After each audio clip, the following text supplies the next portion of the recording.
আচ্ছা, প্রত্যেকে একটু খেয়াল করুন শ্লোকটা, আমাদের ভুলগুলো কোথায় হয়েছে।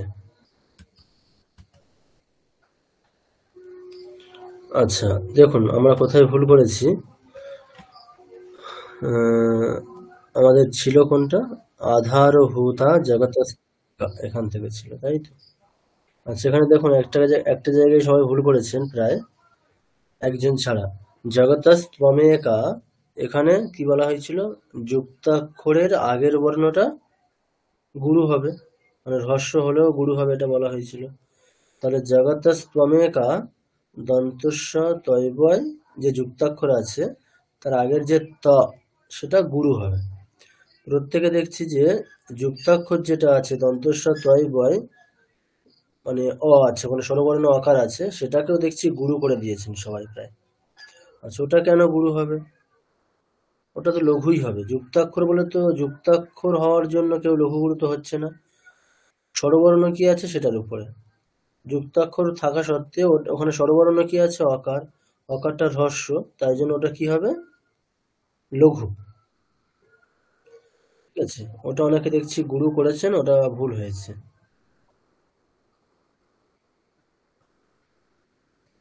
ঠিক আছে, ওই জায়গাটা তাহলে সবাই একটু দেখে নেবেন।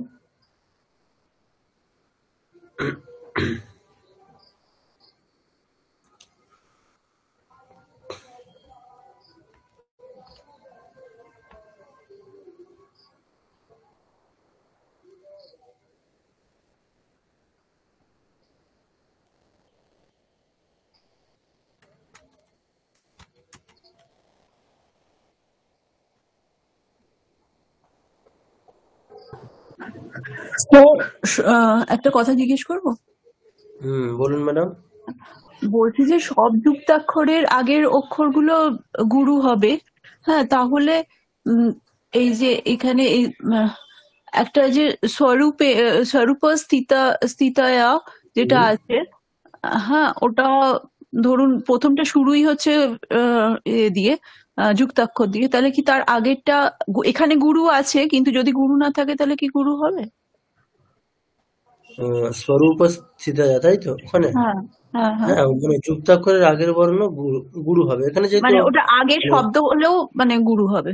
আগের হ্যাঁ হ্যাঁ, মানে আগের অক্ষর, আমাদের এখানে অক্ষর দেখবো, আমাদের এখানে শব্দ দেখার অক্ষর। প্রয়োজন নেই। ও আচ্ছা। আগের অক্ষর কি আছে, হুম, এখানে যদিও আগের অক্ষরটা গুরুই আছে। গুরুই আছে, হ্যাঁ।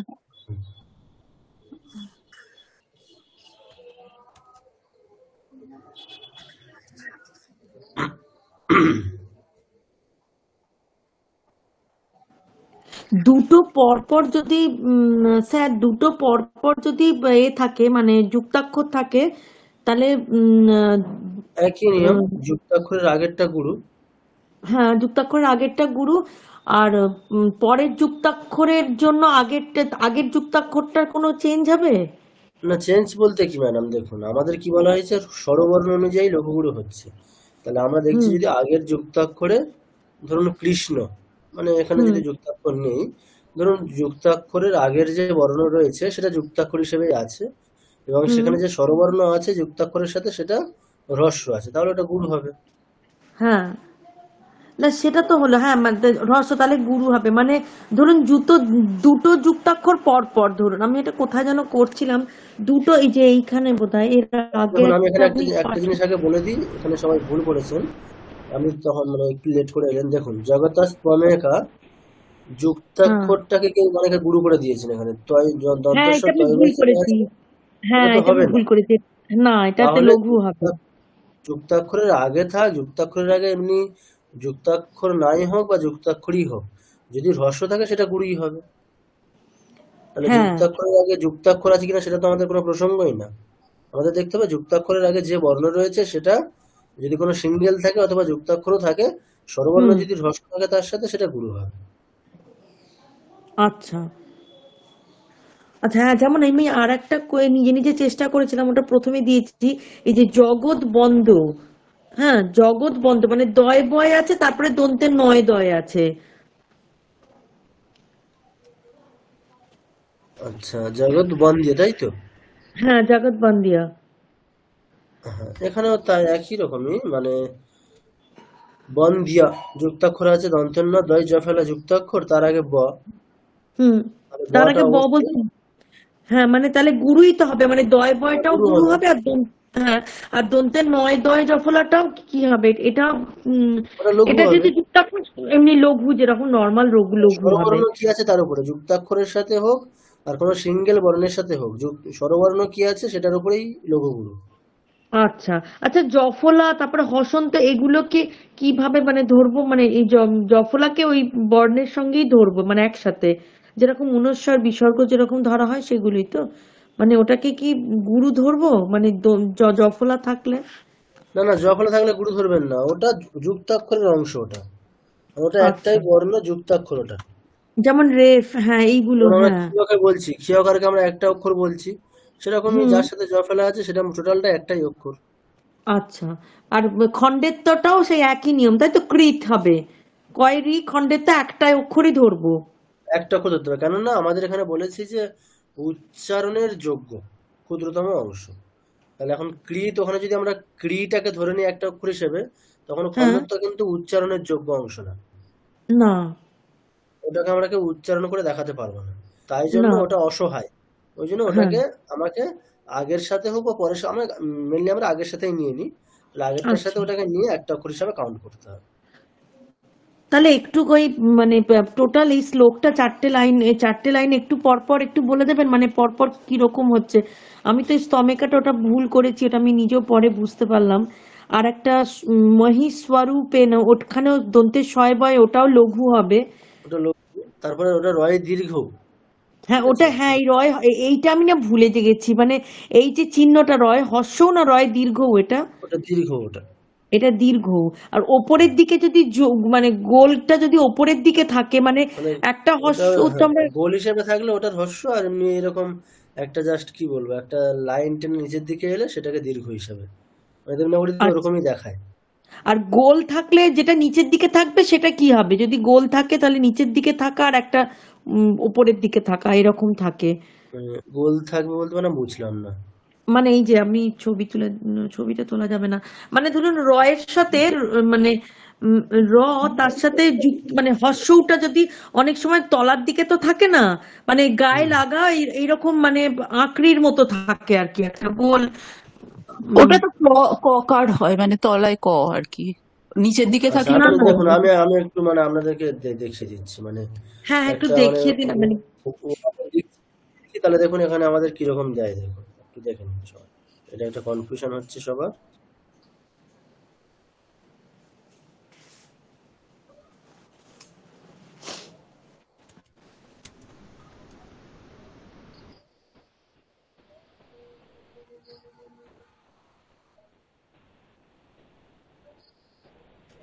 দেখুন মানে কিরকম দিচ্ছে, র এর সাথে যদি আমরা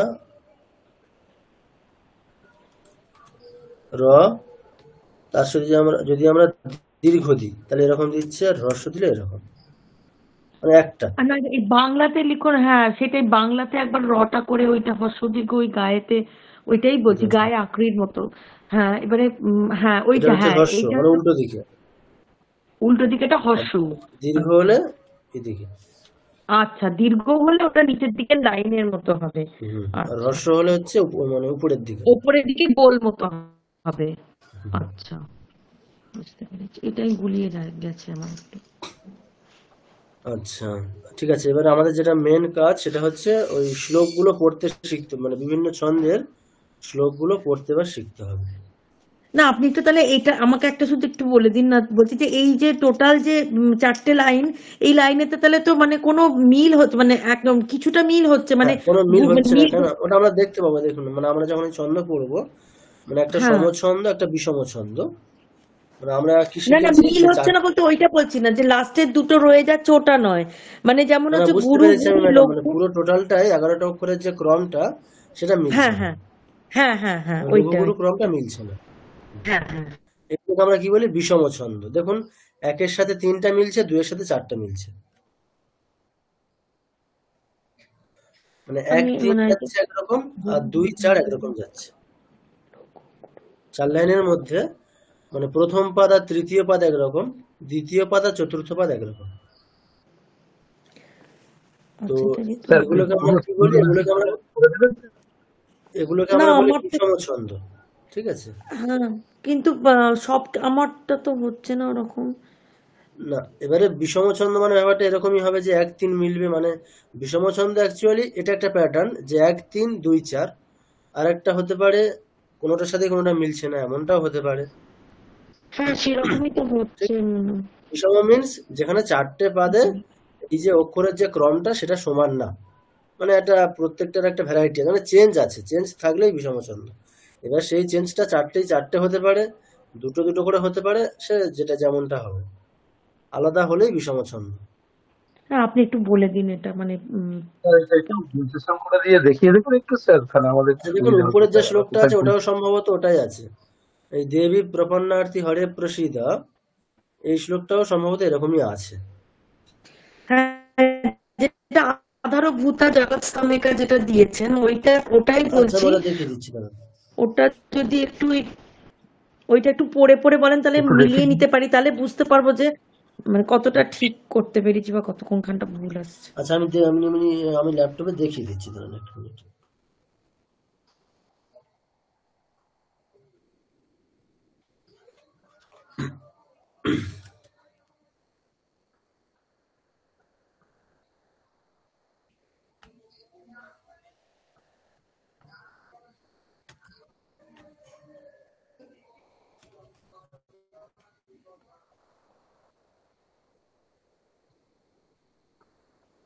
আচ্ছা, স্ক্রিন দেখা যাচ্ছে তো? হ্যাঁ দেখা যাচ্ছে। না স্যার এখনো দেখা যাচ্ছে।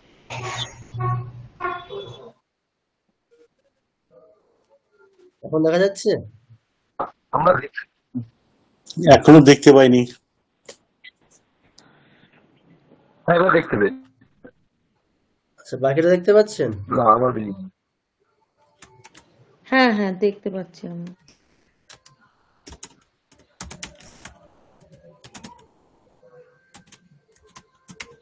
আচ্ছা, প্রথম লাইনটা দেখুন।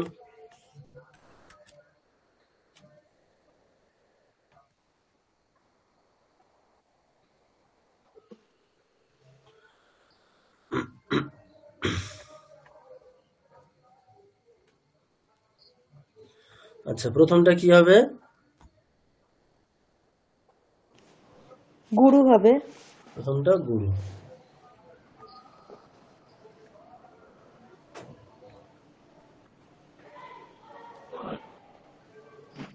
আচ্ছা, তাহলে গুরু, তাহলে আমরা উপরে একটা দাগ দিলাম। আচ্ছা, নেক্সট গুরু। গুরু, তারপরেরটা লঘু। লঘু, নেক্সট গুরু। গুরু, গুরু। গুরু, লঘু। লঘু, নেক্সট লঘু। লঘু, সরি, গুরু। লঘু, গুরু। এটা গুরু, তারপরটা লঘু হবে। তারপরটা লঘু,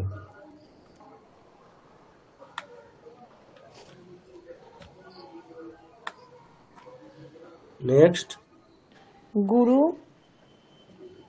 গুরু, গুরু। গুরু।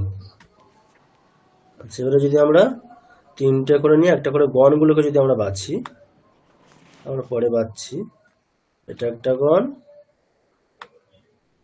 এটা একটা গণ, এটা একটা গণ, ব্যাস। আচ্ছা, গণগুলো আমরা পরে দেখছি।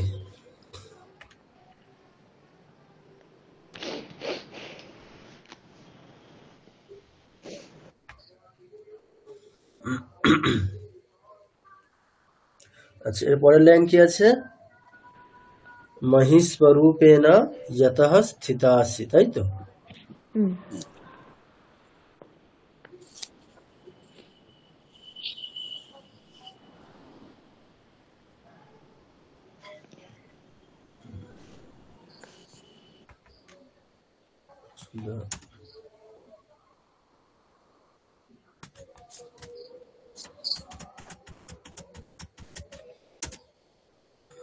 আচ্ছা, নেক্সট লাইন হচ্ছে আমাদের মহিস্বরূপেণ জগত সরি ইয়তঃ স্থিতাসি।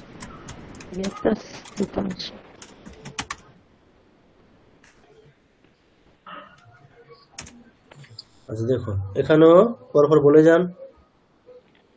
লঘু, তারপর একটা গুরু, আচ্ছা, তারপরে লঘু। প্রথমে হচ্ছে 1 মিনিট, প্রথমে হচ্ছে লঘু,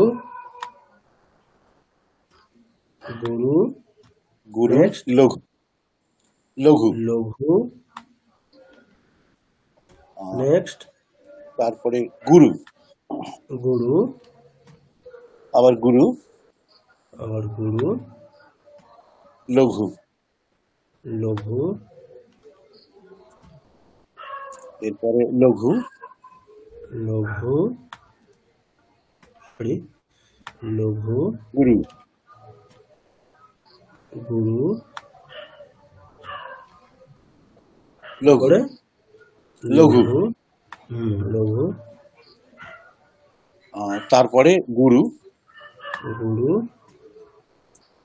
লঘু। লঘু। আচ্ছা, এবারে গণগুলো আমরা দেখে নিই, 3টে করে নিই, একটা করে গণ। ফার্স্ট, সেকেন্ড,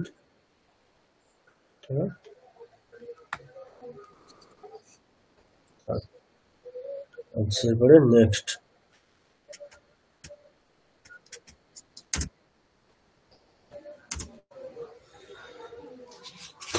নেক্সট লাইন কি আছে? অপাম অপাং স্বরূপস্থিতায়া ত্বয়ৈতৎ ত্বয়ৈ তৎ। তৎ। ও আমি না একটা জিনিস না ভুল বুঝেছি, মানে আমি না সমস্ত লাইনগুলোকেই মানে পর পর 3টে করে ভাগ করেছি, মানে এক একটা লাইনেতেই তার ছন্দের এটা শেষ হয়ে যাবে, মানে নেক্সট হ্যাঁ, লাইন থেকে নতুন ভাবে শুরু হবে। হ্যাঁ, ওটাই তো। হ্যাঁ, আমি ওটা পরের লাইনে তো মানে আগের লাইনের ছন্দের এটা নিয়ে চলে এসেছি, ওই জন্য আমি আচ্ছা, যাই হোক, দেখুন তাহলে এবার এটা বলে যান পরপর কি হবে। অকারটা অপাং প্রথম, হ্যাঁ, ওটা লঘু, লঘু, তারপর একটা গুরু, গুরু, এরপরে লঘু, লঘু, তারপর গুরু, গুরু, পরেরটা গুরু, গুরু, এরপর লঘু, লঘু, তারপরে লঘু, লঘু, এরপর গুরু, গুরু, গুরু, তারপরে হচ্ছে লঘু, লঘু, লঘু, তারপরে গুরু, গুরু, তারপরেরটা লঘু, তৎ একটাই, তথা, ঠিক আছে, দুটো মিলে লঘু। লঘু। তাহলে 3টে করে যদি ভাগ করি আমরা,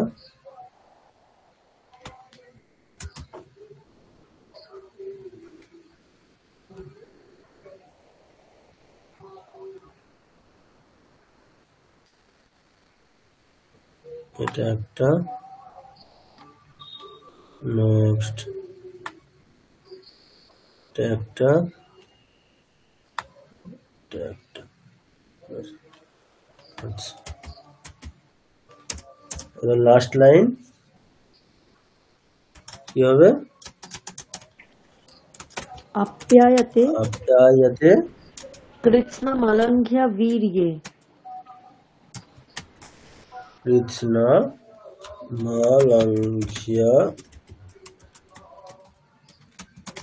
বীর্যে। আচ্ছা, বলুন পরপর বলুন।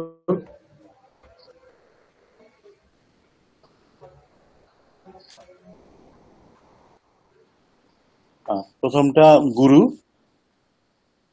এক মিনিট।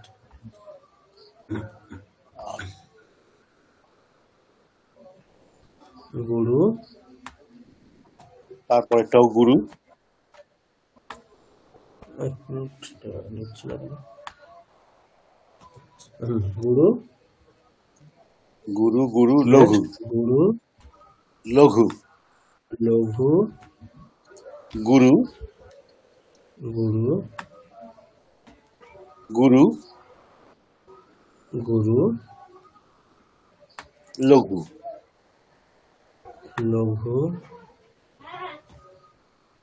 এরপরে লঘু, লঘু, গুরু, গুরু, লঘু, লঘু, পরের দুটোই গুরু। গুরু, গুরু।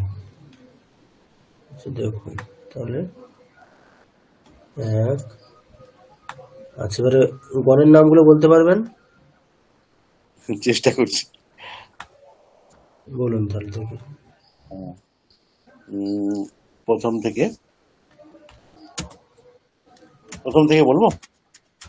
গণের নামগুলো বলুন এবারে। প্রথমটা হচ্ছে তগণ, তাহলে গুরু, গুরু, লঘু কি গণ হবে? তগণ, তাই তো? মা তারাজা, তারাজা, গুরু, গুরু, লঘু। তাহলে প্রথমটা হচ্ছে আমাদের তগণ।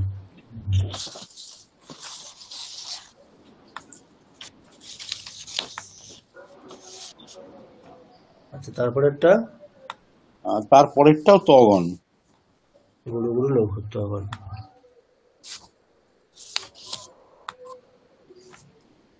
তগণ, তারপরে লঘু, গুরু, লঘু, লঘু গুরু লঘু, এটা মা জগণ, তা রা জ ভা ন, জ ভা ন, জগণ। জগণ। আর গুরু, গুরু, গুরু গুরু,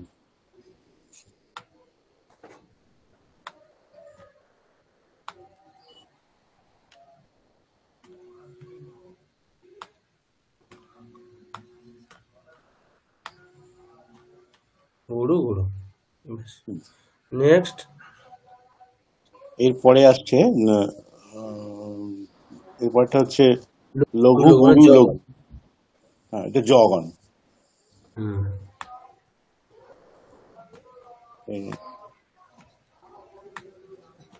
নেক্সট তারপরটা গুরু, গুরু, তগণ, তগণ।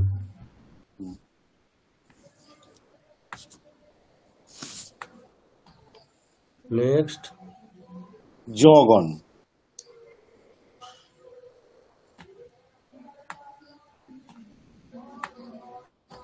তারপরে লঘু, পরে দুটো সরি গুরু, লঘু। গুরু আর লঘু।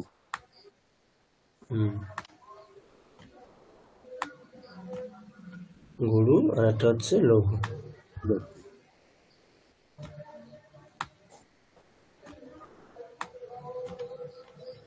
আচ্ছা নেক্সট এরপরে জগণ,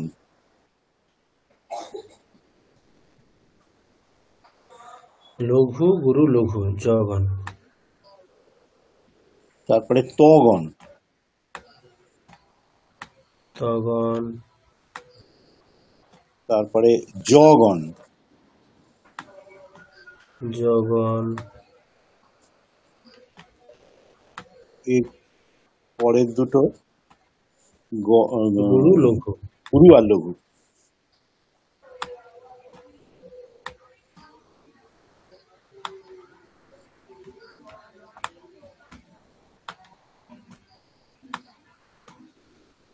আচ্ছা নেক্সট নেক্সট হবে ওটাও তগণ হবে, তগণ, হ্যাঁ তগণ।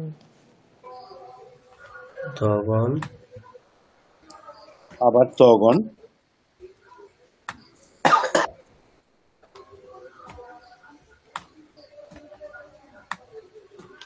নেক্সট জগণ। জগণ,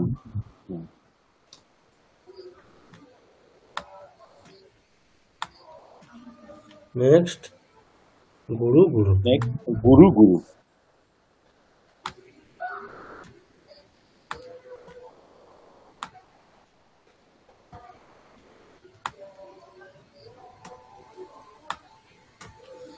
এবার খেয়াল করে দেখুন কোথায় কোথায় মিল পাচ্ছেন দেখুন। তাহলে আমরা দেখছি যে প্রথম এবং চতুর্থ গণটা একই, 2 3 একই, তাই তো? দ্বিতীয় তৃতীয় গণটা একই, আর প্রথম আর চতুর্থ গণটা একই। ত ত জ গ গ, ত ত জ গ গ। এখানে হচ্ছে জ ত জ গ ল, জ ত জ গ ল, তাই তো?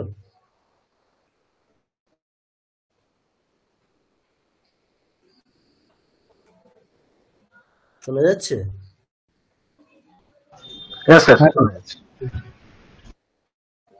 তো তাহলে দেখুন এটা হচ্ছে বিষম ছন্দ, মানে প্রত্যেকটা পাদের বৈশিষ্ট্য, মানে বৈশিষ্ট্য বলতে অক্ষরের যে ক্রম সেটা সমান না, আলাদা আছে। 1 আর 4 একই, 2 আর 3 একই, মানে ডিফারেন্স আছে, ওই জন্য এটা বিষম ছন্দ। স্যার আমার একটা প্রশ্ন ছিল, বলুন ছন্দ যখন আমরা বলেন। বলুন বলুন। বলছিলাম আমি ওই কোয়েশ্চেনটা আমার যেখানে আমি পাঠিয়েছি ওটাতেও লেখা ছিল, মানে আমরা কি তাহলে পুরো শ্লোকটার বার করব ছন্দটা, মানে এইটা করে ছন্দটা বার করব, নাকি যে কোনো একটা প্রথম পাদটা বার করব তারপরে ডিডাকশন করব যে কোন ছন্দ? না, আমাদের ক্ষেত্রে বিশেষ করে মানে বিষম ছন্দের মানে প্রসিদ্ধি ক্ষেত্রে বিষম ছন্দ খুব একটা নেই, সবই সমছন্দ প্রায়, মানে প্রসিদ্ধ ছন্দ প্রায় সব সমছন্দ। এবারে বিষম ছন্দ আমাদের যেমন উপজাতি আছে, তো সেটা ইন্দ্রবজ্রা উপেন্দ্র বজ্রা যে পড়ার স্টাইল সেটা একই। হ্যাঁ ওই মানে জন্য আমি আমার প্রশ্নটা ছিল হচ্ছে যে আমি কি একটা পাদের হ্যাঁ, একটা পাদ বের করলেই হয়ে যাবে। কেন বলছি যে আমাদের হ্যাঁ, সবটাই প্রায় সমছন্দ, আচ্ছা আচ্ছা আচ্ছা, বেশিরভাগটা। বিষম হ্যাঁ, ছন্দ প্রসিদ্ধ সেভাবে নেই, হুম, তো ওই জন্য আমাদের একটা পাদ বের করলে আমরা ছন্দটা পেয়ে যাব। আচ্ছা। আমি ওরকম করেই পাঠিয়েছি, আমি পুরোটা করতে হবে আমার আইডিয়া ছিল না, আমি ওই জন্য করিনি। হুম। এখন দেখছি আপনি পুরোটাই করাচ্ছে, ঠিক আছে। না, একজনই সম্ভবত ঠিকঠাক করেছেন, বাদ বাকিদের সবাই জগতা স্তমেকা, ওখানে স্তটা সবাই গুরু করে দিয়েছে। তটা স্ত দন্তস্ব তয়বটা, ওটা একজনই ঠিক করেছেন দেখলাম, বাদ বাকি এটা সবাই লঘু প্রায় বর্ণ, গুরু করে ওটা আমি দিয়েছেন লঘু ওটা। লিখেছিলাম মনে হয়। ঠিক আছে। আচ্ছা স্যার, ওই লাস্টের লাইনটাতে কি লাস্টের 3টে আছে, মানে লগ লঘু গুরু গুরু আছে লাস্টের? না না না ওখানে ম্যাডাম, তো মলঙ্ঘ্য, ও মটা হচ্ছে আচ্ছা আচ্ছা, লঘু, ইয়টা, আচ্ছা আচ্ছা, ওটা লটা উন্তস্তটা। গুরু। আচ্ছা আচ্ছা, না ওটা জফলা দিয়ে দিয়েছে, ওই জন্য আমার হুম, এখানে 3টে আসছে, বুঝতে আচ্ছা পেরেছি। ওটা জফলা আর ওটা। আচ্ছা, তাহলে এবার আমাদের শিখতে হবে প্রত্যেকটা মানে এই ছন্দের শ্লোক কিভাবে পড়তে হবে, এটাই আমাদের মেন হচ্ছে শেখার বিষয়।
আচ্ছা, স্ক্রিন দেখা যাচ্ছে? হ্যাঁ স্যার, দেখা যাচ্ছে। হ্যাঁ দেখা যাচ্ছে। আচ্ছা আচ্ছা, দেখুন তো অক্ষর মানে একটা প্রথম ছন্দ আমি একটু বলে দিই, মানে একটা ইন্দ্রবজ্রা যেটা আমরা ক্লাসে দেখেছিলাম, আচ্ছা, আজকে আমরা যেটা করলাম দেখুন একটা খেয়াল করে, ইন্দ্রবজ্রা আর উপেন্দ্র বজ্রা, আজকে আমরা যে শ্লোকটা করলাম এই শ্লোকে প্রথম লাইন মানে প্রথম পাদ আর চতুর্থ পাদ, সেই পাদটাকে দেখুন, দুটো পাদে দেখুন যে ক্রমটা ছিল এটাই ছিল না, ত ত জ দুটো গুরু, তাই তো? এটা ছিল ইন্দ্রবজ্রার যে মানে বৈশিষ্ট্য সেটা ছিল। আর দ্বিতীয় এবং তৃতীয় পাদে সম্ভবত এটাই ছিল, জ ত জ দুটো গুরু, না এটা ছিল না, সরি, উপেন্দ্র বজ্রা ছিল না। যাই হোক, তাহলে ওই প্রথম আর চতুর্থ পাদে আমরা ইন্দ্রবজ্রার যে ছন্দ সেটা পেয়েছি, মানে যে বৈশিষ্ট্য সেটা পেয়েছিলাম। যাই হোক, তো আমরা তাহলে আজকে শুরু করছি প্রথম থেকে ইন্দ্রবজ্রা প্রথমে। এবারে সবাই বলতে পারে স্যার অনুষ্টুপটা বাদ গেল কেন? মানে ইন্দ্রবজ্রা তো অক্ষর সংখ্যা 11টা একটা পাদে, অনুষ্টুপ বাদ গেল কেন, তাই তো? অনুষ্টুপটা আগে আসা উচিত। তো বলছি আমি কেন বাদ গেছে, সেটা বলছি। আচ্ছা দেখুন, প্রথমে একটা জিনিস লেখা আছে ত্রিষ্টুপ জাতি, তাই তো? প্রথমে কি লেখা আছে? ত্রিষ্টুপ জাতি, রাইট? আচ্ছা, এবার এই ত্রিষ্টুপ জাতি ব্যাপারটা কি? আগের দিন বলেছিলাম যে একটি করে পাদে, ধরুন 11টা অক্ষর আছে একটি পাদে ইন্দ্রবজ্রা ছন্দ, তাহলে এরকম একটি পাদে 11টা অক্ষর থাকবে, আমি প্রচুর এরকম ভ্যারাইটি তৈরি করতে পারবো। মানে লঘু গুরু ক্রম একটু উল্টোপাল্টা ওলটপালট করে দিয়ে আমি অনেকগুলো ভ্যারাইটি করতে পারবো, তাহলে যতগুলো ভ্যারাইটি হবে ততগুলো ছন্দ হবে, তাই তো? তাহলে 11টা অক্ষর আমি বিভিন্ন ক্রমে, লঘু গুরু ক্রমটা জাস্ট পাল্টে পাল্টে দিয়ে আমি অনেকগুলো এরকম কি বলবো মানে তৈরি করতে পারবো, প্রচুর ভ্যারাইটি করতে পারবো, তাহলে প্রত্যেকটাই আলাদা আলাদা ছন্দ। তো এরকমই ত্রিষ্টুপ জাতি ব্যাপারটা কি না, জাতি ব্যাপারটা হচ্ছে এরকম, আমরা যেমন বলি না যে মনুষ্যত্ব হচ্ছে জাতি, মানুষের মধ্যে জাতি বলতে কি মনুষ্যত্ব হচ্ছে জাতি, তাই তো?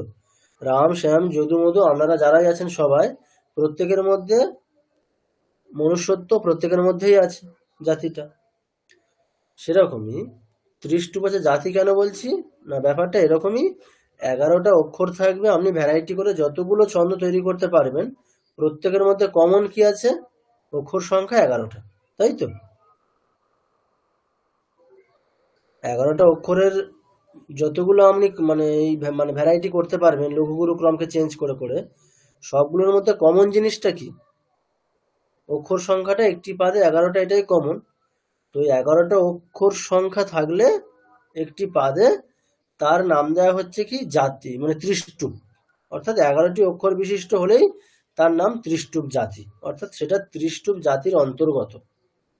অর্থাৎ 11টা অক্ষর বিশিষ্ট আমি যতগুলো ছন্দ করব সবাই ত্রিষ্টুপ টিম মানে জাতি, এই টিমের অন্তর্গত। মানে ত্রিষ্টুপ অ্যাকচুয়ালি অক্ষর সংখ্যাটাকে ইন্ডিকেট করছে, যে অক্ষর সংখ্যা 11টা হলেই তাহলে জাতি হচ্ছে ত্রিষ্টুপ, ছন্দ আলাদা হতে পারে, কখনো ইন্দ্রবজ্রা হবে কখনো উপেন্দ্র বজ্রা হবে, যেমন মানে সেটা মানে ওই লঘুগুরু যে ক্রমটা আছে তার উপর ডিপেন্ড করবে, যে বৈশিষ্ট্য মেনটেন করবে সেই ছন্দ হবে, কিন্তু তারা সব ত্রিষ্টুপ জাতির অন্তর্ভুক্ত। যেমন রাম শ্যাম যদু মধু সবাই মানুষ, প্রত্যেকে হচ্ছে মানুষ এই ক্যাটাগরির অন্তর্ভুক্ত, সেরকমই আপনি 11টা অক্ষরের যতই ক্রম তৈরি করুন সবগুলোই ত্রিষ্টুপ জাতির অন্তর্গত, অর্থাৎ 11টা অক্ষর বিশিষ্ট, এটা আমি বলতেই পারি 11টা অক্ষর বিশিষ্ট বলা যায়, আর ত্রিষ্টুপ জাতির মধ্যে অন্তর্ভুক্ত এটা বলাও তাই, ঠিক আছে?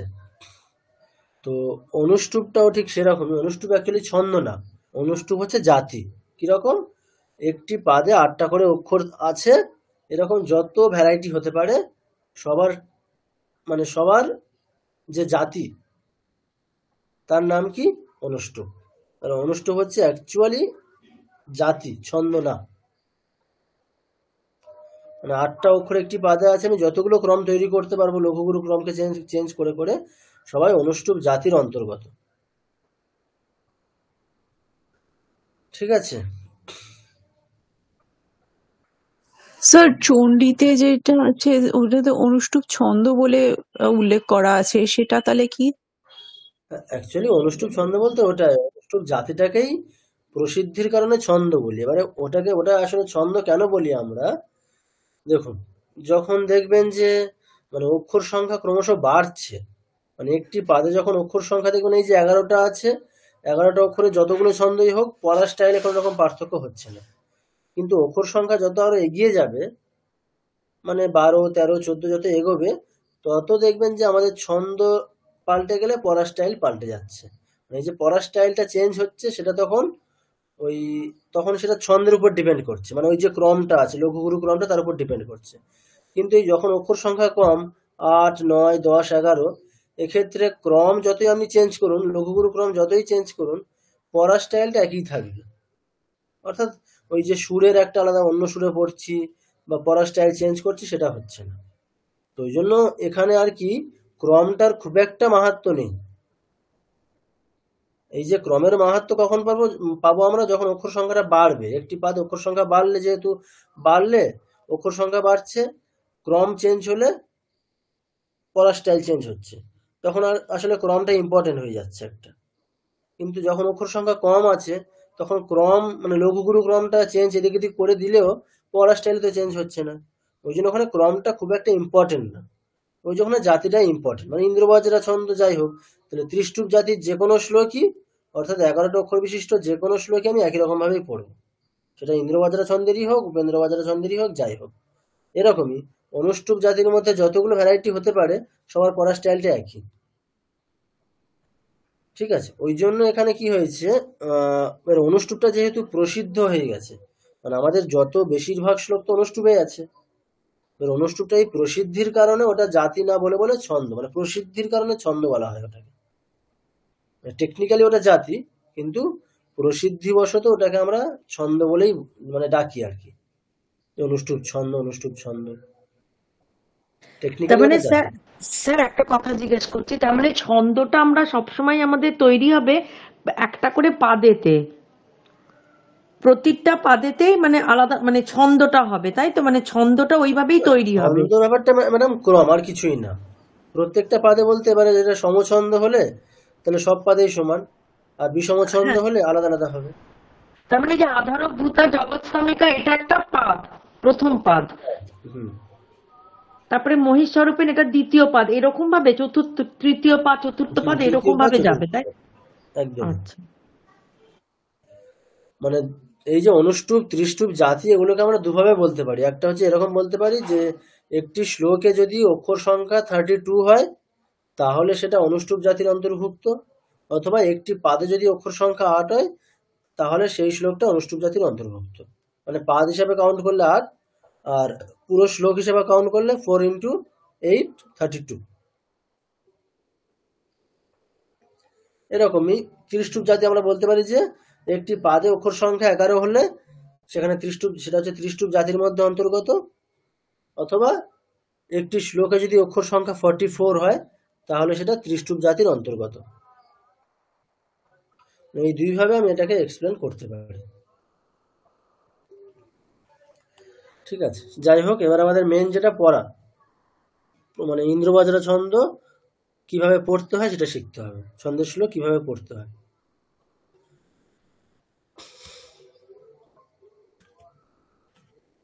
আচ্ছা, প্রথম যে শ্লোকটা আছে সেটা হচ্ছে আমাদের অভিজ্ঞান শাকুন্তলম থেকে আছে, কিন্তু অ্যাকচুয়ালি এটা মানে ইন্দ্রবাজরা ছন্দের না।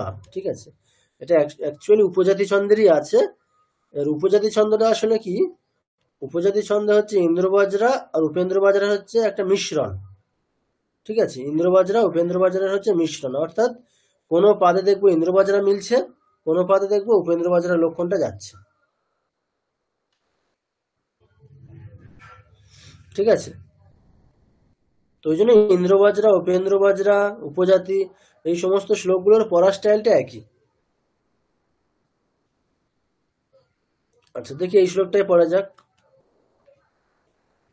যেহেতু পড়ার স্টাইলটা একই, তার জন্য আলাদা করে আর মানে এটা খুব একটা, আমাদের তো মেনলি পড়াটা শিখতে হবে, কেমন ভাবে পড়তে হবে, তো যে কোনো একটা শিখলেই বাকিগুলো যেহেতু একই। আচ্ছা, প্রথম শ্লোকটা দেখুন, আমরা এই সুরেই পড়বো।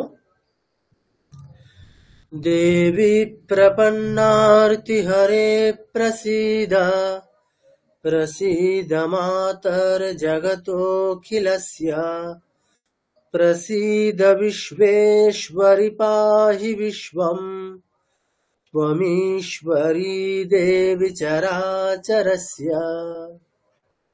ঠিক আছে, মানে এই আসলে ইন্দ্রবজ্রা উপেন্দ্রবজ্রা উপজাতি এই ছন্দের শ্লোকগুলো মানে প্রচুর সুরে আমরা শুনতে পাই, মানে বিভিন্ন সুরে আমরা ইউটিউবে পাই। তো মানে যে কোনো একটা সুরে পড়লেই হবে, অসুবিধা নেই। আমরা এই সুরেই শিখি আপাতত। আচ্ছা, আরেকবার বলছি, তারপরে আমরা একটু প্র্যাকটিস করে পরের ছন্দে যাব। দেবী প্রপন্নার্তিহরে প্রসীদ প্রসীদ মাতর্জগতোऽখিলস্য প্রসীদ বিশ্বেশ্বরি পাহি বিশ্বम् त्वमीश्वरी देवी চরাচরস্য। আচ্ছা, তো প্রথমে তাহলে আমরা একটু অভ্যাস করে নিই। আচ্ছা, কেউ একজন আনমিউট করুন, বাকিরা মিউট অবস্থাতে অভ্যাস করবেন।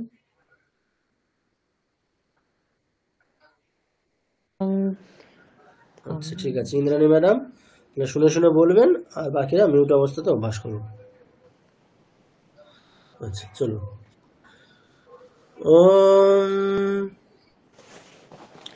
ওম দেবী প্রপন্নার্তিহরে প্রসীদ দেবী প্রপন্নার্তিহরে প্রসীদ প্রসীদ মাতর্জগতোऽখিলস্য প্রসীদ মাতর্জগতোऽখিলস্য প্রসীদ বিশ্বেশ্বরি পাহি বিশ্বम् প্রসীদ বিশ্বেশ্বরি পাহি বিশ্বम् त्वमीश्वरी देवी চরাচরস্য।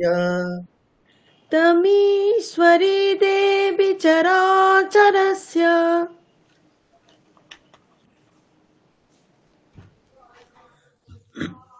আচ্ছা, এবারে নেক্সট আরেকজনকে আনমিউট করুন, আরেকবার অভ্যাস করে আমরা পরের ছন্দে যাব।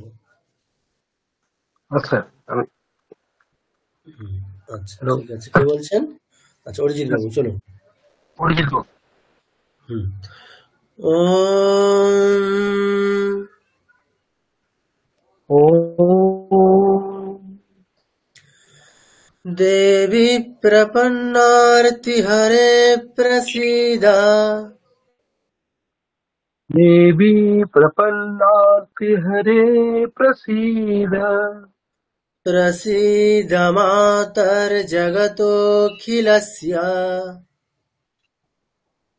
প্রসীদ মাত জগতখিলস্য প্রসীদ বিশ্বেশ্বরি পাহি বিশ্বम् প্রসীদ বিশ্বেশ্বরি পাহি বিশ্বम् त्वमीश्वरी देवी চরাচরস্য। তমীশ্বরী দেবী চরাচরস্য। বেশ, তো এগুলো দেখবেন অনেক সুরেই পাবেন। বিশেষ করে এটা মানে মহালয়ার সুরে তো আরো প্রসিদ্ধ, মানে এগুলো যেহেতু নারায়ণী স্তুতির অংশ একটা এটা। আচ্ছা, তাহলে আমরা ইন্দ্রবজ্রা উপেন্দ্রবজ্রা উপজাতি অর্থাৎ 11টা অক্ষর একটি পাদে আছে, যে কোনো শ্লোককেই আমরা এই স্টাইলে পড়তে পারি। আচ্ছা, একই রকম ভাবে আমি আগের দুটো পড়ে দিচ্ছি, একবার দেখুন। অর্থো হি কন্যা পরকীয় এব তামদ্য সম্প্রেষ্য পরিগ্রহীতুঃ জাতো মমায়ং বিশদঃ প্রকামং প্রত্যর্পিতন্যাস ইবান্তরাত্মা। এই শ্লোকটা দেখুন। विद्याः समस्तास्तव देवि भेदाः स्त्रियः समस्ताः सकला जगत्सु त्वयैकया पूरितमम्बयैतात्।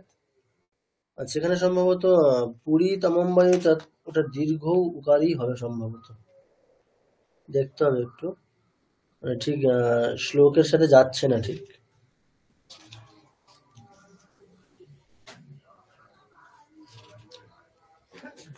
আচ্ছা ঠিক আছে, আমরা এখন যেমনটা আছে তেমনটা পড়ি। ওটা সম্ভবত দীর্ঘ উকারই হবে। त्वयैकया पूरितमम्बयैतात् काते स्तुतिस्तव्यपरा परोक्तिः। ঠিক আছে, তাহলে খেয়াল করে দেখলেন যে ইন্দ্রবজ্রা উপজাতি, উপেন্দ্রবজ্রা, যাই হোক পড়া স্টাইলটা একই থাকছে। আর বংশস্থের ক্ষেত্রেও তাই, বংশস্থ মানে ছন্দের যে শ্লোক, যদি অক্ষর সংখ্যা একটা বেশি 12টা অক্ষর, এক্ষেত্রেও পড়ার স্টাইলটা একই। আমি কিছু কিছু মানে উদাহরণ স্তোত্র লিখে রেখেছি এখানে, মানে এই সমস্ত ছন্দের কি কি স্তোত্র আমাদের মোটামুটি আছে, কয়েকটা করে লেখা আছে। যেমন দেখবেন ইন্দ্রবজ্রা উপজাতি বা উপেন্দ্রবজ্রা, এগুলো তো সব মিলিয়ে মিশিয়ে অর্ধনারীশ্বর স্তোত্র, শিব পঞ্চাক্ষর স্তোত্র, মুকুন্দাষ্টকম, শ্রী রামকৃষ্ণাষ্টকম, শ্রী বিবেকানন্দ পঞ্চকম, এই সমস্ত শ্লোকগুলো আছে। ঠিক আছে। আচ্ছা স্যার ওই পুরীটা দেখলাম, ওটা একটা বইতে দেখলাম ওটা দীর্ঘ আছে। হ্যাঁ ওটা দীর্ঘকাল না থাকলে সমস্যা, মানে ঠিক মানে আমার মানে ওটা আসলে কি হয়, আপনারা যখন দেখবেন পড়াটা খুব মানে অনর্গল শিখে গেছেন, দেখবেন যে ওখানে কোথাও না কোথাও যেখানে সমস্যা হচ্ছে ঠিক ওই আর কি সুরের সাথে, স্টাইলের সাথে যাচ্ছে না, দেন তাহলে ওটা একটু দীর্ঘ করলে ঠিকঠাক যাচ্ছিল।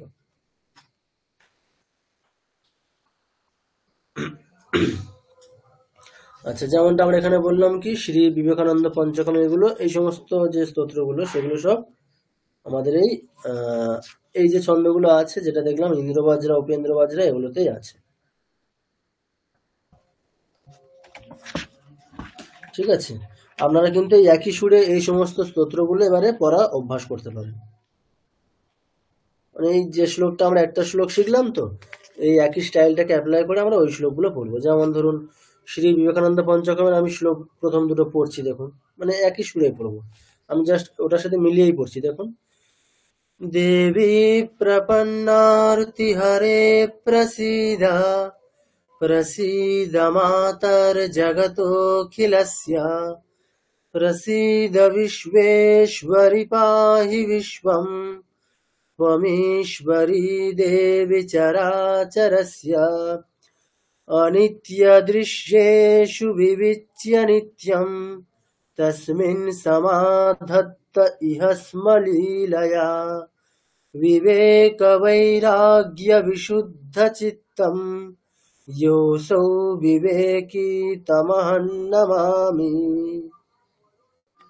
ঠিক আছে, এই একই সুর একই স্টাইল অ্যাপ্লাই করে পড়তে পারেন। আচ্ছা এরপরে বংশস্থ ছন্দের যে শ্লোক সেটাও একই, পড়ার স্টাইলটা একই।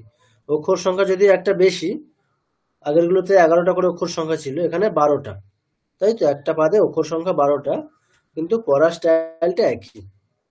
আমি আর লক্ষণগুলো বলছি, লক্ষণ মানে ওই যে লক্ষণ বলতে অ্যাকচুয়ালি কি, ওই যে ক্রমটা 12টা অক্ষর কোন ক্রমে আছে, তো এখানে 4টে গণ জ ত জ র, মানে এই ক্রমে থাকলে বংশস্থ ছন্দ, 12টা অক্ষর এই ক্রমে থাকলে বংশস্থ ছন্দ হবে।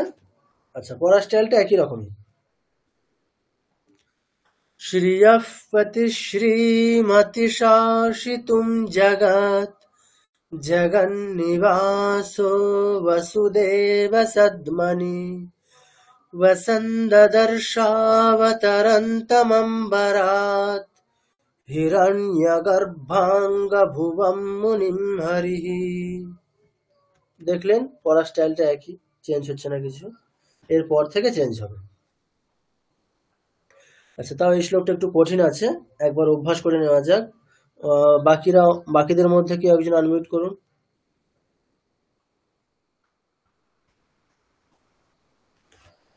এনিওয়ান, ইন্দ্রাণী ম্যাডাম এবং অরিজিৎ বাবুকে বাদ দিয়ে।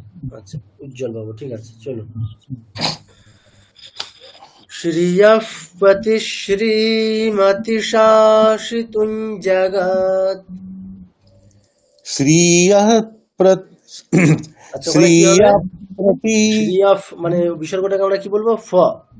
শ্রিয়ঃ, শ্রিয়ঃ পতি শ্রী, পতি ওখানে বিসর্গটাকে তালব্যস্য করে দেবো, পরে তালব্যস্য আছে, তাহলে শ্রিয়ঃ পতি শ্রীমতি শাসিতুং জগৎ। শ্রিয়ঃ প্রতি শ্রীমতি হচ্ছে না। আচ্ছা, এক মিনিট শুনুন ভালো করে। প্রথমে যে শ্রীটা আছে ওটা হ্রস্ব ওকার আছে, তাহলে ওটাকে টানা যাবে না, ওটা দীর্ঘ করে দিচ্ছেন আপনি। শ্রিয়া একসাথে, শ্রিয়ঃ মানে শ্রিয়া, দেখুন শ্রীতে টানলে হবে না, ওটা হ্রস্ব আছে। শ্রিয়ঃ শ্রিয়ঃ। শ্রিয়ঃ প্রতি, আচ্ছা, আস্তে আস্তে বলুন।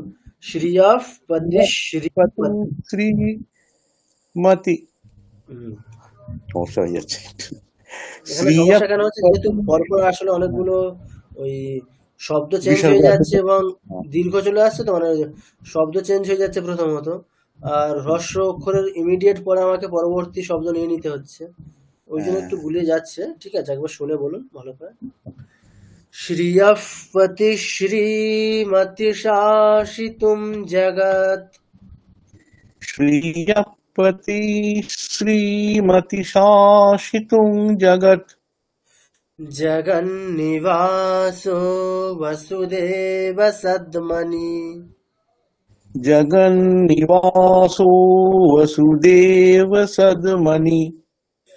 वसन्ददर्शावतरन्तमम्बरात्। वसन्ददर्शावतरन्तमम्बरात्। हिरण्यगर्भाङ्गभुवं मुनिं हरिः। हिरण्यगर्भाङ्गभुवं मुनिं हरिः। আচ্ছা, এটা একটু অভ্যাস করতে হবে, এটা কঠিন আছে।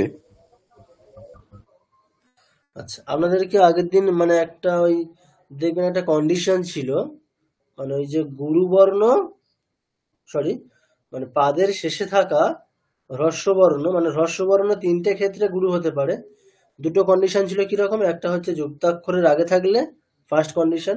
সেকেন্ড কন্ডিশন হচ্ছে অনুস্বার বা বিসর্গ সঙ্গে থাকলে, এটা একটা কন্ডিশন।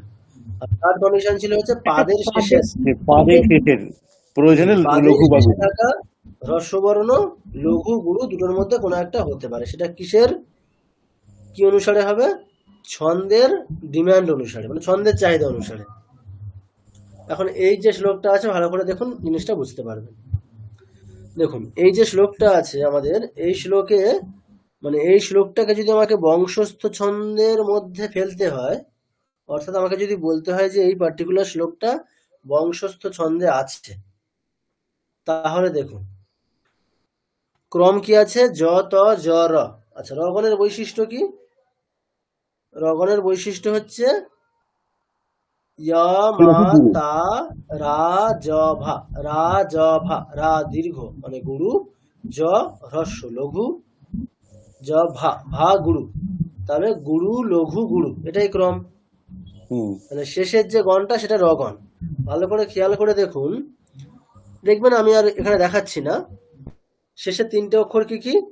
তুম এটা একটা, তহস্য অনুসারে এটা একটা অক্ষর, জ একটা, গত একটা, জ গত, মানে তুম যা গত তিনটে অক্ষর। আগের যে 9টা অক্ষর আছে দেখবেন ওই তিনটে জ ত জ পুরোটাই মিলে যাচ্ছে। তুমটা কি আছে? দীর্ঘ, সরি অনুস্বার আছে মানে গুরু, তাই তো? পরে জটা লঘু, তাহলে গুরু লঘু, তাহলে আমাদের প্রথম 11টা মিলে গেছে। ওটা দেখবেন মিলেই যাবে, ওটা আমি আর দেখাচ্ছি না। তাহলে বংশস্থ ছন্দ এটাকে যদি করতে হয়, বংশস্থ ছন্দের 12টা অক্ষরের যে ক্রম আছে, পার্টিকুলার যে ক্রমটা আছে, তার মধ্যে প্রথম 11টা মিলে গেছে। শেষের যে গ ত এটা অ্যাকচুয়ালি হ্রস্ব, লঘু হবে, তাই তো? কিন্তু ছন্দ মানে এটাকে বংশস্থ ছন্দ করতে গেলে এই পাতটাকে বংশস্থ ছন্দের বৈশিষ্ট্যের মধ্যে আনতে গেলে, ক্রমের মধ্যে ফেলতে গেলে আমাকে কি করতে হবে? 11টা মিলে গেছে, এখন শেষেরটা যদি আমি হ্রস্ব থাকা সত্ত্বেও গুরু ধরি তাহলে বংশস্থ ছন্দ হয়ে যাবে, আর লঘু ধরলে বংশস্থ ছন্দ হবে না, তাই তো? তো এটাকেই বলছি আমরা ছন্দের তার চাহিদা। কিভাবে মানে বলুন এটা কিভাবে গুরু লঘু ব্যাপারটা, মানে এইখানটাতে গুরু লঘু করলে তো উচ্চারণ তো এক রকমই হবে, গত বলে হবে, কিন্তু সেখানে তো আমরা গুরু কি লঘু। বলেছি, আমাদের হচ্ছে উচ্চারণের ক্ষেত্রে তো এটা নির্ভর করছে না, হ্রস্ব দীর্ঘ এটার উপরে নির্ভর করছে। হ্রস্ব হলে লঘু, দীর্ঘ হলে গুরু। হ্রস্ব কিছু পার্টিকুলার কন্ডিশনে গুরু হতে পারে, তার মধ্যে একটা কন্ডিশন ছিল পাদের শেষে থাকা হ্রস্ববর্ণ গুরু হতে পারে, সেটা ছন্দের চাহিদা অনুসারে। ছন্দের চাহিদা বলতে আমি জিনিসটা আগের দিন বলেছিলাম যে ওটা এক্সাম্পলে বুঝতে পারবেন। তো সেটা এখানে ছন্দের চাহিদা বলতে এখানে কি, কোনো একটা পার্টিকুলার শ্লোকের একটা ছন্দের যে বৈশিষ্ট্য, যে অক্ষর ক্রমটা আছে সেটা পুরোটাই মিলে যাচ্ছে, শুধু শেষের অক্ষরটা বাদ দিয়ে। তো এখন শেষের অক্ষরটা হ্রস্ব থাকা সত্ত্বেও যদি গুরু ধরি তাহলে আমার এই শ্লোকটা বংশস্থের মধ্যে চলে আসছে, আর লঘু ধরলে আসছে না। অর্থাৎ তাহলে বংশস্থ ছন্দের চাহিদা অনুসারে আমাকে কি করতে হবে, শেষের অক্ষরটাকে হ্রস্ব হওয়া সত্ত্বেও গুরু বলেই ধরতে হবে। তাহলে কি উচ্চারণটা একটু গুরুর মতো করে করতে হবে? না, গুরুর মতো হবে না, উচ্চারণে কোনো পার্থক্য হবে না। আচ্ছা, দেখুন এখানে উচ্চারণে পার্থক্য কেন হবে না বলছি, ওটা দেখবেন একটা পার্টিকুলার শ্লোক যখন লেখা হয় ওটা আপনাকে কিছু করতে হচ্ছে না। এখানে জ গত গ ত দুটো অক্ষরকে আমরা একটা অক্ষর ধরছি, তো ওটা উচ্চারণ করতে আমাদের একটা সময় লাগছে। এখন আমাকে যদি গ বলতে হয় যা সময় লাগবে, আর গত বলতে যে সময় লাগবে একটু বেশি লাগবে, ওটা অটোমেটিক্যালি বেশিই লাগবে। তাহলে ওটা হ্যাঁ হচ্ছে সেটা সাজানোই আছে। ওটা আমাদের নিজের থেকে কিছু করতে হবে না। এবার খেয়াল করে দেখুন তৃতীয় লাইনটা দেখুন, তৃতীয় লাইনে কিন্তু আমাদেরকে আর ধরতে হচ্ছে না। অম্বরাত শেষ অক্ষরটা কি আছে, রাত, রয় আকার খন্ডত্ব, এটা একটা অক্ষর, এটা অটোমেটিক্যালি গুরুই যাবে। আচ্ছা, অর্থাৎ এই লাইনটা পুরোপুরি বংশস্থ ছন্দের যে ক্রমটা সেটাকে মেনটেন করছে। শেষের অক্ষরটা দেখুন, মানে চতুর্থ লাইনে হরিহি রিহি বিসর্গ আছে, ওটা অটোমেটিক্যালি গুরুই আছে। প্রথম দুটো লাইনের ক্ষেত্রে নি আর গত ওই দুটোর হ্রস্ব আছে, অর্থাৎ ওটা সাধারণ নিয়ম অনুসারে লঘু আছে। ওই দুটোকে যদি আমি গুরু বলে ধরে নিই তাহলে পুরো আমার বংশস্থ ছন্দটা এসে যাচ্ছে। এটাই হচ্ছে এই ছন্দের চাহিদা। তাহলে ছন্দের চাহিদা অনুসারে কোনো একটা ছন্দকে ফুলফিল করতে গেলে যদি শেষের অক্ষরটাকে গুরু ধরতে হয় তাহলে ওটাকে হ্রস্ব হওয়া সত্ত্বেও গুরুই ধরতে হবে। আর যদি দেখা যাচ্ছে যে শেষের অক্ষরটাকে লঘু ধরতে হচ্ছে তবেই ছন্দটা ফুলফিল হচ্ছে, তাহলে ওটা হ্রস্বটা লঘুই হবে। মানে ব্যাপারটাই যে ছন্দের চাহিদা ব্যাপারটা এটাই। বুঝতে পারছি। মানে আমাদেরকে ছন্দের খাতিরে ওইটাকে ধরে নিতে হবে। ছন্দের খাতিরেই শেষের হ্রস্ব অক্ষরটা ওটা ডিপেন্ড করছে, কখন লঘু হবে কখন গুরু হবে সেটা ছন্দের উপর ডিপেন্ড করছে। মানে বুঝতে পারছি। ব্যাপারটা পুরোটাই মিলে গেছে, শেষের অক্ষরটাকে ওটা ধরলে ওটা ওই ছন্দ হয়ে যাচ্ছে, গুরু ধরলে আমার ওই ছন্দটা হয়ে যাচ্ছে বলে তাহলে আমি গুরু ধরছি। আর শেষের অক্ষরটা আমি যদি হ্রস্ব আছে লঘু ধরলেই ছন্দটা ফুলফিল ওই ছন্দটা হচ্ছে, দেন আমি ওটাকে লঘুই ধরবো। আচ্ছা, বুঝতে পারছি। এটা যদি ওখানে এক্সাম্পলটা পেলাম বলে তাই বলে দিলাম। আচ্ছা, তাহলে পড়ার স্টাইলটা একই। আচ্ছা কেউ একজন আচ্ছা একবার আমরা অভ্যাস করি, পরের ছন্দে যাই, যেহেতু পড়ার স্টাইলগুলো একই, ইন্দ্রবজ্রা উপেন্দ্রবজ্রা উপজাতি বংশস্থ চারটি আমরা একই ছন্দেই পড়ছি, মানে একই স্টাইলে পড়ছি। আচ্ছা এরপর আমাদের ছন্দ কি আছে, ভুজঙ্গ প্রয়াত, তাই তো?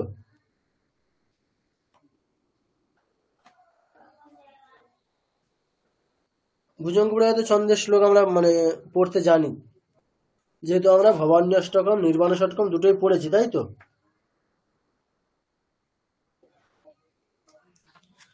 তাহলে এটা কি আর শেখার প্রয়োজন আছে, এটা কি একজন বলে দিন, তাহলে আমরা পরের ছন্দে যাব।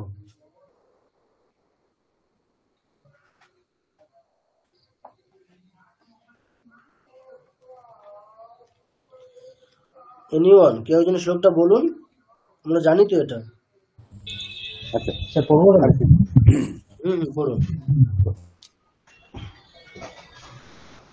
न तातो न माता न बन्धुर्न दाता न पुत्रो न पुत्री न भृत्योर्न भर्ता न जाया न विद्या न वृत्तिर्ममैव गतिस्त्वं गतिस्त्वं त्वमेका भवानी।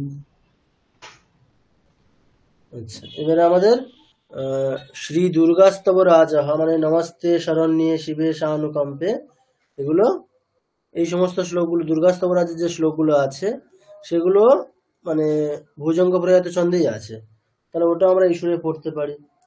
নমস্তে শরণ্যে শিবে শানুকম্পে নমস্তে জগদ্ব্যাপিকে বিশ্বরূপে নমস্তে জগদ্বন্দ্য পাদারবিন্দে নমস্তে জগত্তারিণী ত্রাহি দুর্গে। একই সুরে পড়তে পারি আমরা। স্যার বলছি উদাহরণ শ্লোকগুলো কি কোনো রকম মানে কোথাও লেখা টেখা আছে? মানে আমি খুঁজে বার করার কথা বলছি না। উদাহরণ স্তোত্র আমি কয়েকটা মানে শ্লোক অ্যাকচুয়ালি না, স্তোত্র এগুলো আচ্ছা শ্লোক আচ্ছা। লেখা আছে না, এখানে একটা ভুল আছে, তাহলে ওটা হ্যাঁ না স্তোত্র আমি বলছি পড়তে হবে। এগুলো কি ওই বই নিয়েই পড়তে হবে নাকি ওই? হ্যাঁ, এগুলো বই নিয়েই পড়তে হবে। ওকে আচ্ছা, এটা আমি আপনাদের কাছে সাজেস্ট করছি। ধরুন আমাদের ওই রামকৃষ্ণ মিশন বিবেকানন্দ ইউনিভার্সিটি, ওখান থেকে একটা বই মানে স্তোত্রমালা বলে একটা বই আছে, পাবলিশ হয়েছে। আচ্ছা তো আমাদের ওই বইটা এখানে হেল্প করবে বলছি, ওই বইটা এখানে রেফার করছি। ওই বই হচ্ছে যে স্তোত্রগুলো আছে প্রত্যেকটা স্তোত্রের হচ্ছে ছন্দের নাম উল্লেখ করা আছে, মানে কোন স্তোত্র কোন ছন্দ আছে। এমনকি যদি কোনো স্তোত্রে দেখুন ধরুন হচ্ছে এরকম আছে যে 10টা শ্লোক আছে, 10টা শ্লোকের মধ্যে 4টে শ্লোক অন্য ছন্দে আছে, অন্য 4টে শ্লোক অন্য ছন্দে আছে, সেগুলো ওখানে উল্লেখ করা আছে, মানে কত নম্বর শ্লোক কোন ছন্দে আছে। অ্যাকচুয়ালি আমাদের তো ওটাই লাগবে, আমাদের তো আর আমরা সত্যি বলতে কি মানে একটা নতুন স্তোত্রের শ্লোকগুলোর ছন্দ নির্ণয় করে তো আমরা পড়তে যাব না, মানে সেটা একটু কষ্টসাধ্য। আমাদের একটা রেডিমেড থাকলে যে একটা স্তোত্র, এই স্তোত্রের এই শ্লোক এই ছন্দে আছে, এটা জানলে আমরা সেই সুরে পড়ে ফেলবো। মানে আমি জানি আমি এই এই ছন্দের পড়ার স্টাইলে আমি জানি, আমি যদি জেনে যাই যে এই স্তোত্রে এই শ্লোকটা এই ছন্দে আছে আমি সেই স্টাইলে পড়বো, এটা হলে আমাদের সুবিধা হবে। তো ওই বইটা যেটা আছে স্তোত্রমালা বলে আমাদের মানে বিবেকানন্দ ইউনিভার্সিটি থেকে পাবলিশ হয়েছে যেটা, ওখানে ছন্দগুলোর নাম উল্লেখ করা আছে, প্রত্যেকটা স্তোত্রেই ছন্দের নাম উল্লেখ করা আছে। ঠিক মানে আছে। ওটা আপনাদেরকে অনেকটা হেল্প করবে, মানে আপনাদের অ্যাকচুয়ালি ওই বইটা একটু উপযুক্ত হবে। এই বইটি কি সর্বত্র পাওয়া যায়? সর্বত্র বলতে এমনি আমাদের মিশনের যে কোনো স্টলে পাবেন সম্ভবত। আচ্ছা আচ্ছা, আমি বইটা সেটাই একটু বলছি। বেশ ভালো প্রসিদ্ধ হয়েছে তো, মানে বেশ আচ্ছা আচ্ছা হেল্পফুল, ওই জন্য প্রায় প্রত্যেক স্টলে থাকে। আচ্ছা, ঠিক আছে, জানা রইলো। আমার কাছে যেটা আছে সেটা পুরনো এডিশন, যার জন্য ওখানে ছন্দগুলো লেখা নেই। নতুন নিউ এডিশন গুলোতে ছন্দটা লেখা আছে। আরো মোটা বইটা হয়েছে, এখন নীল রঙের দেখতে হয়েছে। ওটাই আপনাদের ক্ষেত্রে অ্যাকচুয়ালি ওটাই উপযুক্ত হবে, আর আমাদের ওটাই লাগবে।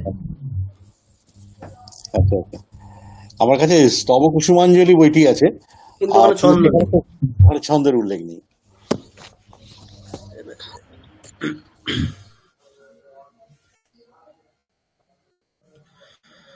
আচ্ছা, এরপরে নেক্সট কি ছন্দ আছে? তোটকম, তাই তো? আচ্ছা, তোটক ছন্দে অক্ষর সংখ্যা কতগুলো আছে? 12টা, তাই তো?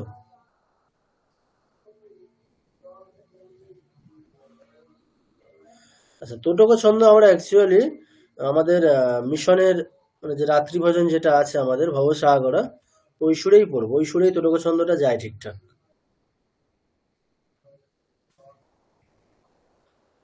ঠিক আছে, দেখুন আমি পড়ছি প্রথম এই শ্লোকটা।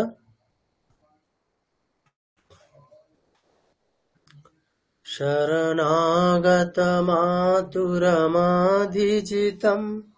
করুণাকর কামদ কামহতম শরকানন সম্ভব চারু রুচে পরিপালয় তারক মারক মাম। দেখুন একেবারে ভব সাগর তারণ ওই একই সুরেই পড়বেন। এটা বেশ মানে আপনাদের তারা আলাদা করে আর শেখার প্রয়োজন হচ্ছে না।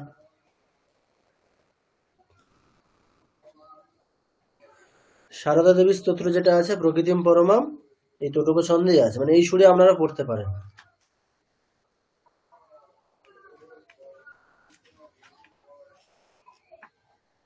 ঠিক আছে,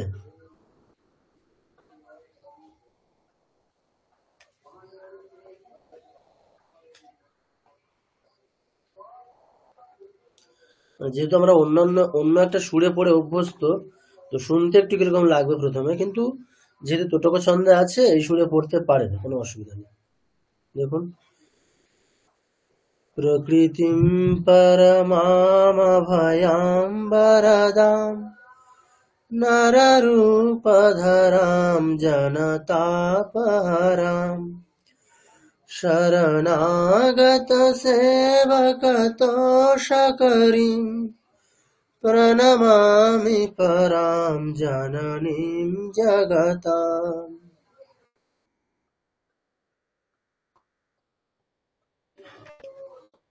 ঠিক আছে, তো হ্যাঁ দেখুন। ঠিক আছে। আচ্ছা, তাহলে এটার অভ্যাস করার দরকার নেই, প্রত্যেকে জানেন এই সুরটা।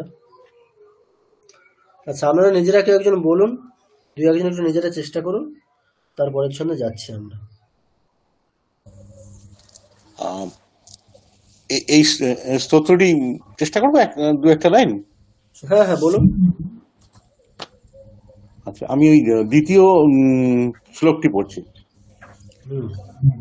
গুণহীন সুতান পরায়ুধयुतान কৃপয়াদ সমুদ্ধর মোহগতান তরণীং ভব সাগর পার করিং প্রণমামি পরাং জননীং জগতাম।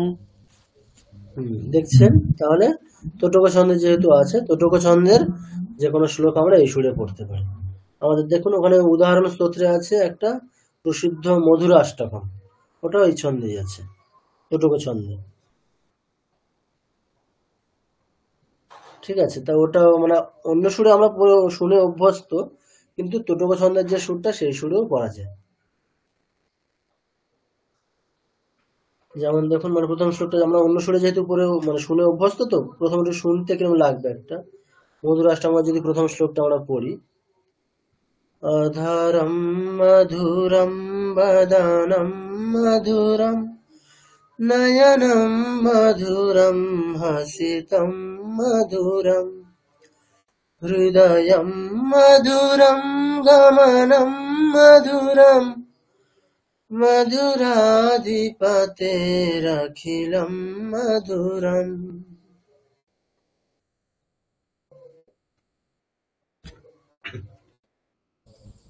হ্যাঁ, ঠিক এটাকে আছে, উত্তরটা সুন্দর, ভালোই লাগছে।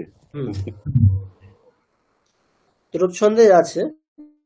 এবারে এটা আমি আগেও বলেছি যে মানে ছন্দের এরকম নেই যে পার্টিকুলার সুর আছে, একটা স্ট্যান্ডার্ড মানে একটা প্রসিদ্ধগতভাবে একটা যে এই ছন্দের শ্লোক এই সুরে পড়া হয়, সেটা এবারে মানে যখন আমরা গানের মতো করে পড়ি আমরা, সেটা প্রচুর ভ্যারাইটি আছে, সেটা যে বিভিন্ন ভ্যারাইটিতে আমরা পড়ি, সেটা তো ইউটিউবে দেখেছেন, আপনারা শুনেছেন, যে কোনো সুরে করতে পারি, কিন্তু একটা স্ট্যান্ডার্ড মানে হচ্ছে মানে পরম্পরাগতভাবে হচ্ছে টোটক ছন্দের সুরটা এই টোটক ছন্দের শ্লোক এই সুরে পড়া হয় এরকম।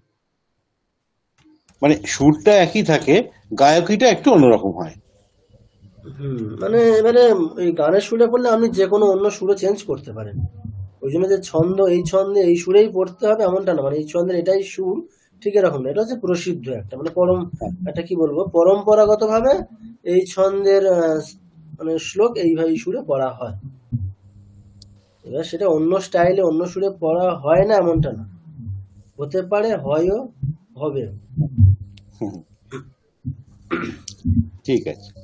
আচ্ছা, এরপরে টোটক ছন্দ গেল, এরপরে বসন্ত তিলকা। আচ্ছা, বসন্ত তিলকা দেখুন অক্ষর সংখ্যা কতগুলো আছে আমাদের, একটি পাদে অক্ষর সংখ্যা কত আছে, 14টি, তাই তো।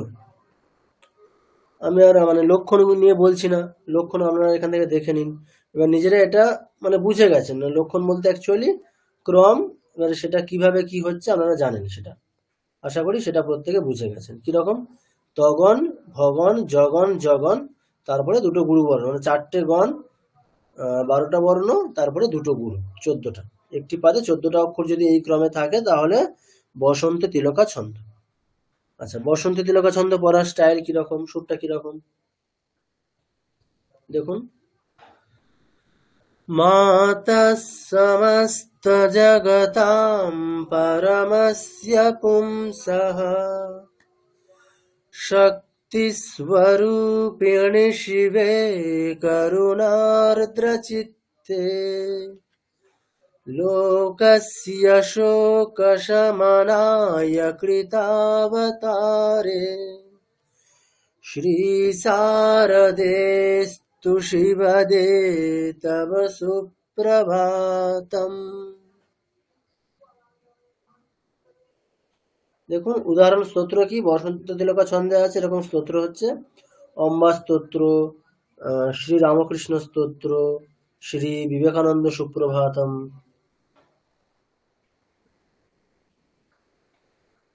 আচ্ছা, এটা আমরা একটু শ্রী অভ্যাস রাম করি কারণ না, বলছি শ্রী রামকৃষ্ণ সুপ্রভাতম যেটা আছে সেটাও তো ওনার এই এই শুরুতেই শুনেছি। ওখান থেকে তো উদাহরণটা আছে সম্ভবত। না, এটা আমাদের সারদা দেবীর স্তোত্র থেকে আছে নাকি? না না, সরি, এটা সারদা দেবীর স্তোত্র থেকেই আছে। আচ্ছা, তো তাহলে আমরা একটু অভ্যাস করে নিই। মানে এটা হচ্ছে মানে উদাহরণটা সারদা দেবী সুপ্রভাতম এই স্তোত্র থেকে আছে। আচ্ছা, একবার অভ্যাস করে নেওয়া যাক। মানে সারদা দেবী অষ্টকমটাও এই সুরেই আছে, মানে দেবী প্রসন্ন বদনে করুণা অবতার, এটাও এই সুরেই আছে, মানে বসন্ত তিলকা ছন্দেই আছে। আচ্ছা, একবার অভ্যাস করে নেওয়া যাক। কেউ একজন আনমিউট করুন, বাকিদের মধ্যে কেউ করুন যারা বলেছে এখনো পর্যন্ত। আচ্ছা, আদিত্য বাবু চলো, বাকিরা মিউট অবস্থাতে অভ্যাস করুন। মাতা সমস্ত জগতাম পরমস্য পুংসঃ मातः समस्तजगतां परमस्य पुंसः শক্তি স্বরূপিণী শিবে করুণার্দ্র চিত্তে शक्तिस्वरूपिणि शिवे करुणाद्रचित्ते লোকস্য শোকশমনায় কৃতাবতারে लोकस्य शोकशमनाय कृतावतारे শ্রী শারদেস্তু শিবদে তব সুপ্রভাতম। श्रीशारदेस्तु शिवदे तव सुप्रभातम्। আচ্ছা, তো তাহলে বোঝা গেছে বসন্ত তিলকা ছন্দের সুর কেমন হচ্ছে।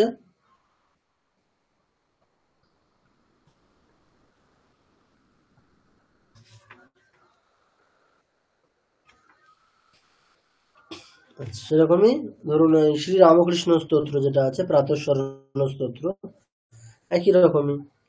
প্রাতঃ স্মরামি জগতো ভব ভাব হেতুম হেতুম লয়স্য চ ভবাম বুদ্ধি পারসেতুম লীলা বিলাস বিলসদ্বপুষম সুধীশম শ্রীরামকৃষ্ণমবতারবরম তমীশম।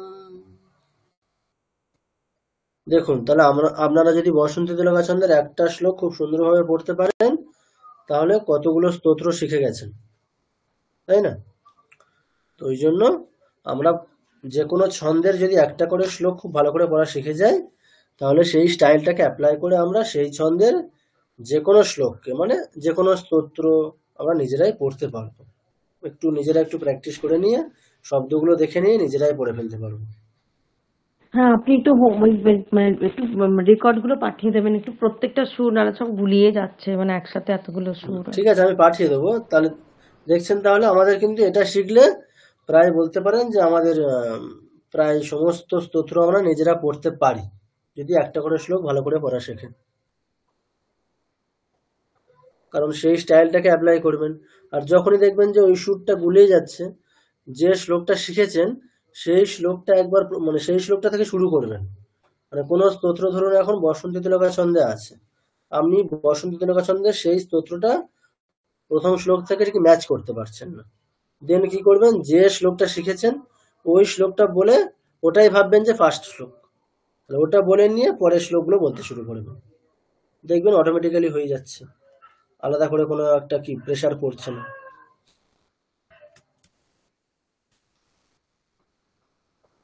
তাই তো। আচ্ছা, এরপরে কি ছন্দ আছে? মালিনী, তাই তো। মালিনী ছন্দে অক্ষর সংখ্যা কতগুলো আছে? 15টি। আচ্ছা, আর এখানে একটা এক্সট্রা জিনিস অ্যাড হচ্ছে, যেটা আমরা প্রথমবারে যখন মানে ছন্দের পারিভাষিক শব্দগুলো দেখছিলাম, ওখানে দেখবেন একটা ছিল জ্যোতি, তাই তো। জ্যোতি মানে বিরাম বা ছেদ, অর্থাৎ কোথায় আমরা থামবো। সেখানে একটা জিনিস বলা হয়েছিল যে আমাদের সাধারণ নিয়ম, মানে বেসিক নিয়ম কি আছে, পাদের শেষে বিরাম বা জ্যোতি হবে, তাই তো। এটা বেসিক নিয়ম আমাদের। আর একটা জিনিস ওখানে বলা হয়েছিল যে বড় ছন্দের ক্ষেত্রে, বড় ছন্দ মিন্স যেখানে একটা পাদে অক্ষর সংখ্যা বেশি, অক্ষর সংখ্যা যখন বাড়তে থাকবে সেক্ষেত্রে পাদের মধ্যেও কোথাও কোথাও বিরাম বা জ্যোতি হতে পারে। তো সেটা আমাদের এখান থেকে শুরু হচ্ছে। দেখুন মালিনী ছন্দ,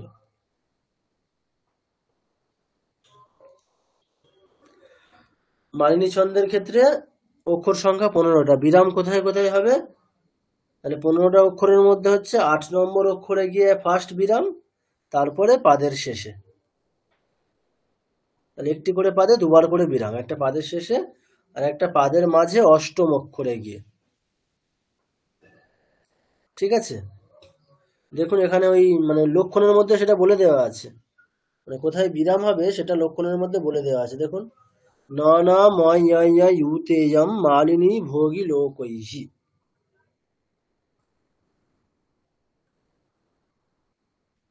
আচ্ছা, এখানে একটা জিনিস মানে বেশ ইন্টারেস্টিং আছে, জানেন তো, যে এই যে ছন্দের লক্ষণগুলো বলা হচ্ছে সেটাই হচ্ছে আমার এক্সাম্পল। মানে আপনাকে যদি এখন বলা হয় যে মালিনী ছন্দের লক্ষণ বলুন, আপনি এই যে লক্ষণ মানে এটাই বলবেন। আবার যদি বলতে বলা হয় যে উদাহরণ বলুন, তাহলে ওটাও উদাহরণই, আবার মানে ওটাকে উদাহরণ হিসেবে অ্যাপ্লাই করা যেতে পারে।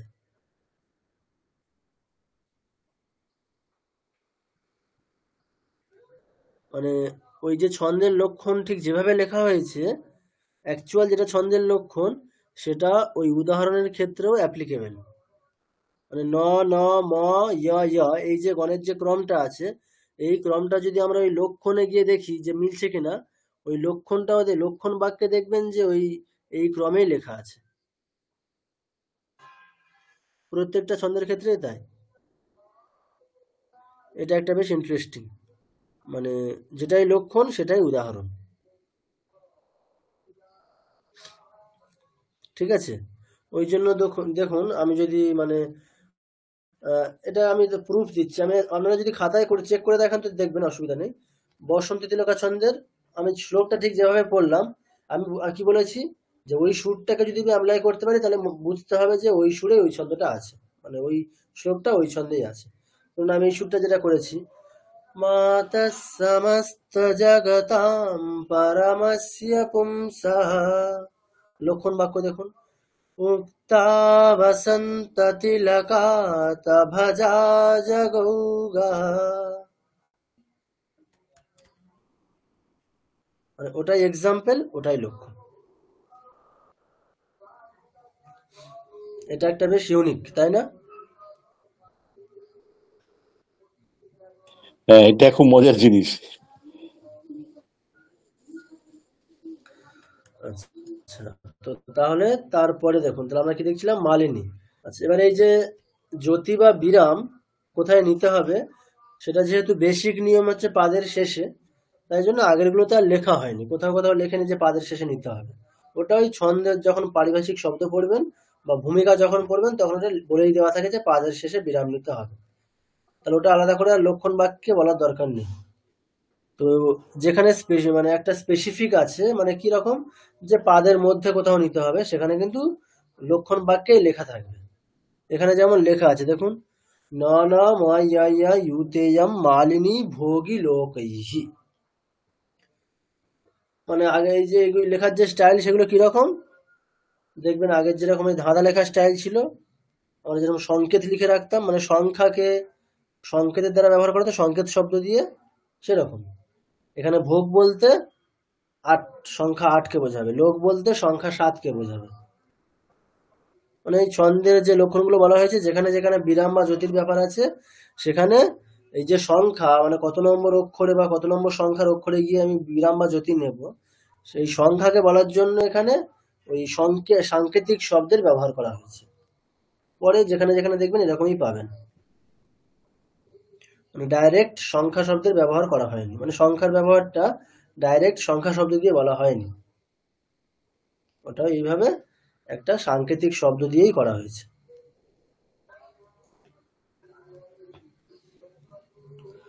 আচ্ছা, মালিনী ছন্দের পড়ার স্টাইলটা কিরকম,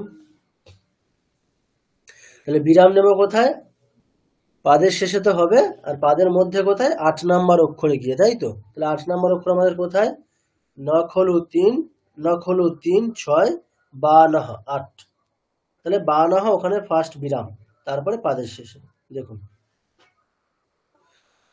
নখলু নখলু বানাহ সন্নিপাত্যোয়মস্মিন মৃদুনি মৃগ শরীরে। দেখুন শরীরে ওখানে থামছি 8 নম্বর অক্ষরে গিয়ে, মৃদুনি মৃগ শরীরে তুলরাশাবিবাগ্নিঃ ক্ববত হরিণকানাম জীবিতম চাতিলোলম वचनिशित निपाता বজ্রসারাশরাস্তে।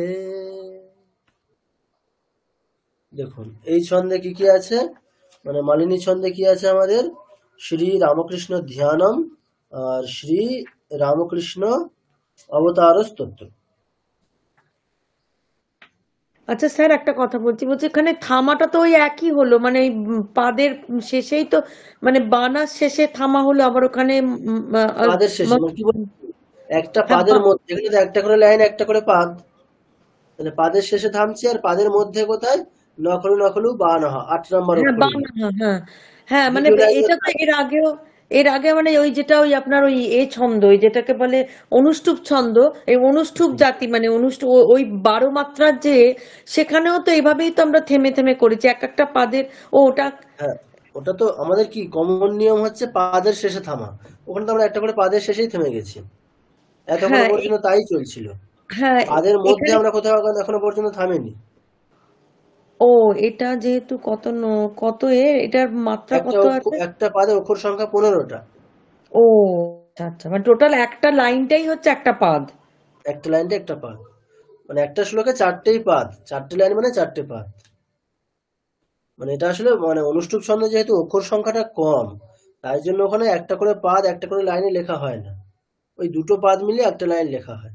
যেহেতু অক্ষর সংখ্যা কম, মানে দেখতে কেমন লাগে বুঝতে পারছেন, হ্যাঁ খাতা কত হ্যাঁ, নষ্ট হবে, কতটা স্পেস নষ্ট হবে। ও আচ্ছা আচ্ছা। দেখুন শ্রী রামকৃষ্ণ ধ্যানমটা মালিনী ছন্দে আছে, আমরা কিরকম পড়বো, এরকমই, হৃদয় কমল মধ্যে, দেখুন আমি প্রথম লাইনটা বলে আর পড়ছি, নখলু নখলু বানাহ সন্নিপাত্যোয়মস্মিন হৃদয় কমল মধ্যে রাজিতন্নির্বিকল্পম সদা সদখিল ভেদা तीतमेकस्वरूपम् प्रकृतिविकृतिशून्यम् नित्यमानन्दमूर्तिम् विमलपरमहंसम् रामकृष्णं भजामः।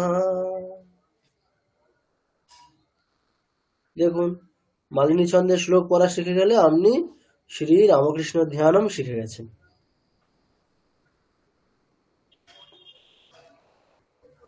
তাই তো? আচ্ছা, এবারে আমরা একবার অভ্যাস করি, তো চলুন।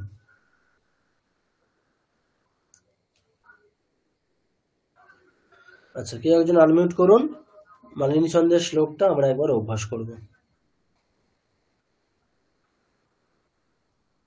কে বলবেন? হ্যাঁ স্যার, আমি বলছি। সুনিতা ম্যাডাম, চলুন। আচ্ছা, আমরা যেখানে যেখানে থামতে হবে ততটা করেই বলবো আমরা, মানে একটা করে পাদ একেবারে বলবো না, হ্যাঁ মানে নকলু নকলু বান হয় এতটাই বলবো, এইভাবে আমরা বলে বলে যাব। চলুন, বাকিরা তাহলে মিউট অবস্থাতে অভ্যাস করুন। নখলু নখলু বানঃ নখলু বানঃ সন্নিপাত্यो यमस्मिन् সন্নিপাত্यो यमस्मिन् सन्निपात्यो यमस्मिन् সন্নিপাত্यो यमस्मिन् হচ্ছে না স্যার। আচ্ছা, ওটা আমি আপনাদেরকে বলেছি, যখন আমাদের হ্রস্ব অক্ষর আছে, মানে হ্রস্ব বর্ণ যখন আছে, তখন কিন্তু আমাদের এটাই ভাবতে হবে যে হ্রস্ব হ্রস্ব হ্রস্ব যখন এইভাবে পরপর থাকবে, ওখানে আমাদের মনে করতে হবে যে ওটা ইমিডিয়েট পরে আমরা চলে যাচ্ছি, ওখানে কোনো রকম কোনো একটা থামা স্টপ কিছুই করা যাবে না। মানে ইয়ামাসমিন ঠিক এমন একটা তালে বলতে হবে যেন কেউ যখন শুনবে তার মনে হবে যেন ইয়ামাসমিনটা একটা ওয়ার্ড, यमस्मिन्। হ্যাঁ, এইভাবে বলতে হবে। সন্নিপাত্यो না, পাতিও না, হচ্ছে পাত্यो পাত্यो পাত্यो পাত্यो ইয়ামাসমিন। यमस्मिन् সন্নিপাত্यो यमस्मिन्। ঠিক আছে। মৃদুনি মৃগ শরীরে মৃদুনি মৃগ শরীরে তুলরাশা বিবাগ্নি। তুলরা সেখানে তুটা সম্ভবত দীর্ঘ হবে, ঠিক আছে, ওটা হ্রস্ব হবে না, দীর্ঘ উকারই হবে। তুলরাশা বিবাগ্নি তুলরাশা বিবাগ্নিঃ ক্ববত হরিণকানাম কবত হরিণকানাম জীবিতম চাতিলোলম জীবিতম চাতিলোলম ক্বচ নিশিত নিপাতা। কচ নিশিত নিপাতা। আচ্ছা, ক নয় ক্ব, কয় ব আছে, তাহলে ক্ব। ক্বচ নিশিত নিপাতা ক্বচ নিশিত নিপাতা বজ্রসারাশরাস্তে। বজ্রসারাসরাস্তে। ঠিক আছে, তাহলে এইভাবে মালিনী ছন্দের শ্লোক পড়তে হবে। মালিনী ছন্দেও প্রচুর স্তোত্র আছে।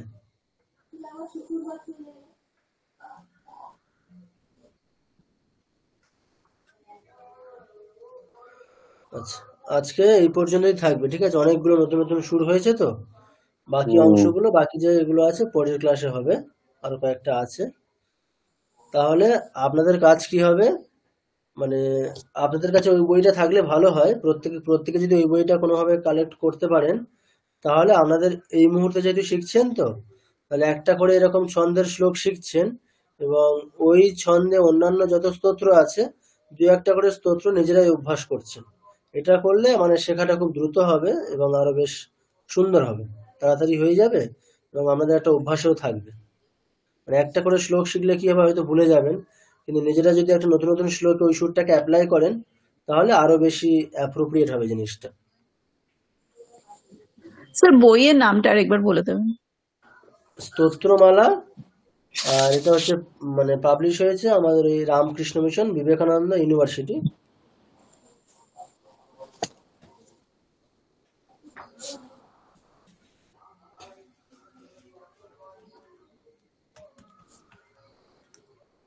আচ্ছা, এরপরে আমাদের এখনো আছে পঞ্চচামরম, মন্দাক্রান্তা, শিখরিণী আর শার্দুল বিক্রীড়িত, মানে এখন আমাদের 4টে ছন্দ আছে।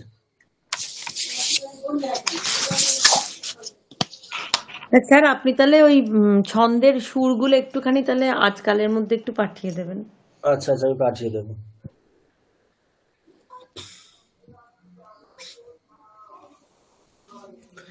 বেশ, তাহলে ক্লাসটা আজকে এখানেই শেষ করছি। আর আপনারা তাহলে দেখুন ছন্দের থিওরিটা মানে কেন বলেছি আমি, যেহেতু আমরা আমাদের অ্যাকচুয়াল লক্ষ্য হচ্ছে এটাই যে একটা ছন্দের শ্লোক কিভাবে পড়তে হয় এতটুকু জানা আমাদের লক্ষ্য।